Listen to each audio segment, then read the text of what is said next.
All right, Shalom. First and foremost, I want to give all praises, glory, and honor unto Yahweh, Bahashem, Yahweh Shai, Bahashem, Harakakwadash. The double honors unto the elders and apostles of GMS Great Millstone, and a sincere Shalom to Yakim, bringing out this word in diligence and in truth. And as you see, this article is from Vox.com, and it reads, the Supreme Court effectively abolishes the right to mass protests in 3 states. Right? I'm gonna just give a synopsis really of this article, because they're saying it is no longer safe to organize a protest in Louisiana, Mississippi, or Texas. And when you look at those 3 states, those are 3 red states, man. Those are 3 states who are against the liberalism that's being pushed on the world. Those are 3 states that are gun-toting states, right to carry states, so forth and so on, man. So he is putting up laws in order to change the way that these people protest, which in turn is just causing greater division within America, So it says the Supreme Court announced on Monday that it will not hear McKenzie versus Doe. The decision not to hear McKenzie leaves in place a lower court decision that effectively eliminated the right to organize a mass protest in the states of Louisiana, Mississippi, and Texas. Under that lower court decision, the protest organizer faces potentially ruinous financial consequences if a single attendee at a mass protest commits an illegal act. So basically, this is saying, if any particular person is to, organize a protest in these states, they're then liable for every attendee at this protest to be on their best behavior, quote unquote, and not to cause any destruction to any business, to not attack police, to not set anything on fire, for it to be a pure, peaceful protest. Now, we understand how he gets down. He'll easily plant somebody in that protest, to start some shit, man. Like he did, it was during some BLM protests.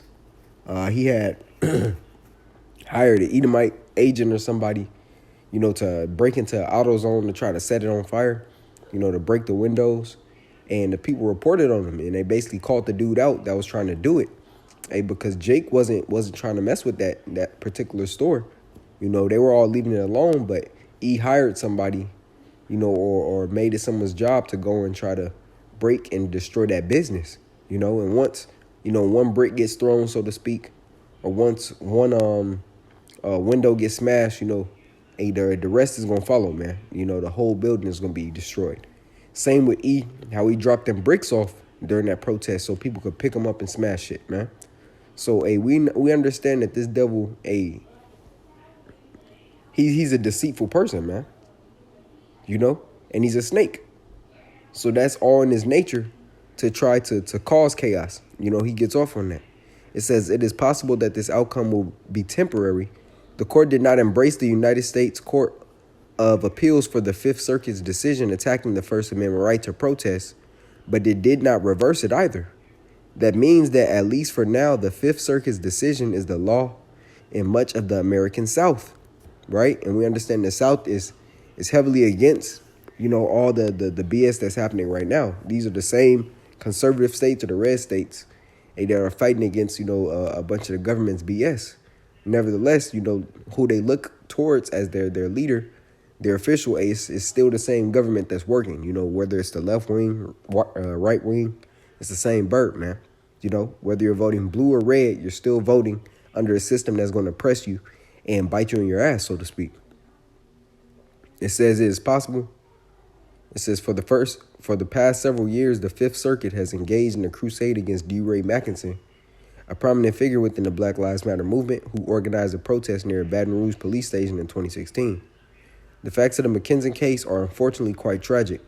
McKenzie helped organize the Baton Rouge protest following the fatal police shooting of Alton Sterling.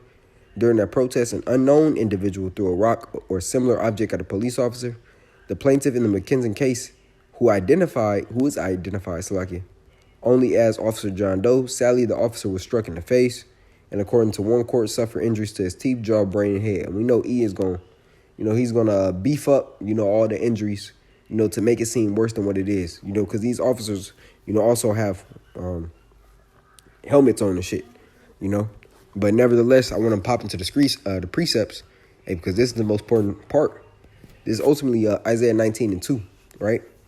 Because what this is showing is if the Americans have to protest, that means they're not happy, man. You know, and what happens when the American people aren't happy? Same thing that their quote unquote founding fathers wrote these amendments about, man. You know, the right to protest, the right to bear arms, freedom of speech, so forth and so on. They wrote all these so that in the case of a corrupt government, they could rebel. You know, but now E is saying, hey, we're going to hold you liable for any one of you that are protesting and anything happens to anybody, man, which is crazy.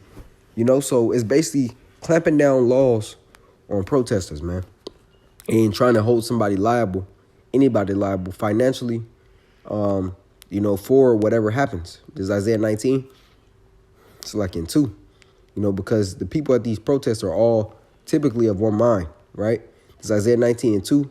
And I'll set the Egyptian against the Egyptians. Hey, that's the red state versus the blue state, the conservative versus the liberal, race versus race, religion versus religion. It says, and they shall fight every one against his brother and every one against his neighbor, city against city and kingdom against kingdom, right?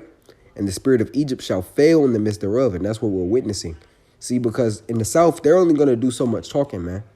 They're about holding their guns and toting them and shooting them, you know, and that's exactly what they will do. In the case of them not being able to have their freedom of speech, that's when they stop talking, man, you know, and that's when they start shooting. It says, and the spirit of Egypt shall fail in the midst thereof, and I'll destroy the counsel thereof.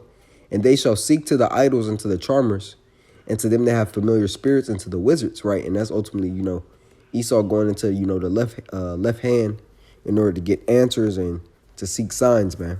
But the second verse was the point. You know, he's setting the Egyptians against the Egyptians.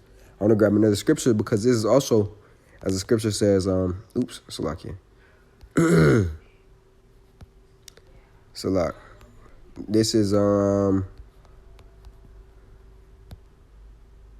Matthew, Luke 11. Nah, I'm gonna start at Mark. It's Mark 2.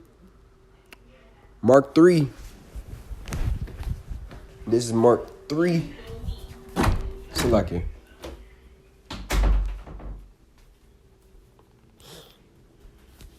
This is Mark 3, and I'm going to start at 23. And he called them unto him and said unto them in a parable, how can Satan cast out Satan? And if a kingdom be divided against itself, that kingdom cannot stand. And if a house be divided against itself, that house cannot stand. And if Satan rise up against himself and be divided, he cannot stand, but hath an end. Because it's showing you the sentiment of America. The more that these type of protests happen, man, it's showing you how much the people are divided against themselves. It's showing you that there's no unity within the land of confusion. And that's ultimately just Yahweh Shema Shai stirring up, you know, the minds of the people so that this be an end of this eon, or the end of this age, man. Right? Now I'm going to grab another precept. I got out of 2nd Edges 9. Salakia. And I'm start here at the top. It says, he answered me then and said, measure thou the time diligently in itself. And when thou seest the part of the signs past, which I have told thee before, right? And we're doing that reporting on the prophecies that Yahweh Shema Shai has put forth in the earth, that he said were to happen or foretold to happen, you know. And this is all part of it, man. Divisions, uproars of the people, you know, sedition among men. Matter of fact, I got to grab that in the book of Luke. Salaki. I'm going to come back to this. I'm going to just grab this really quick. This is Luke 12, because it speaks about that division as well.